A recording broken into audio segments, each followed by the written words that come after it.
Welcome to Burlap Teachers. Enjoy the video. In this video, I will explain how to use QuickBooks effectively. First, let's get your company file set up correctly. You'll begin by entering your business details like your company name and address. Next, customize your chart of accounts to perfectly match your business needs, ensuring accurate financial tracking.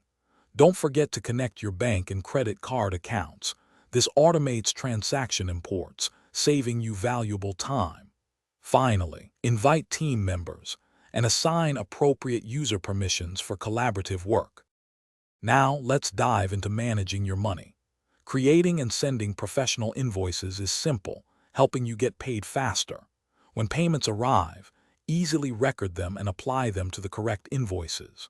For your outgoing funds, enter bills from vendors and schedule payments to maintain good relationships. Remember to categorize every transaction carefully. This step is crucial for generating precise financial reports and understanding your business's performance. Next, we'll cover two vital areas: payroll and inventory. Setting up payroll ensures your employees are paid on time and your tax obligations are met seamlessly.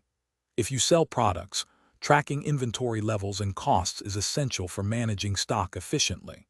You can easily generate purchase orders when stock runs low, keeping your shelves full. Also, remember to reconcile your bank and credit card statements monthly to ensure all transactions are accurate. Finally, let's explore the power of reporting and advanced features.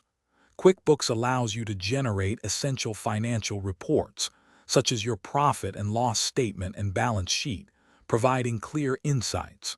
You can customize these reports to focus on specific metrics important to your business.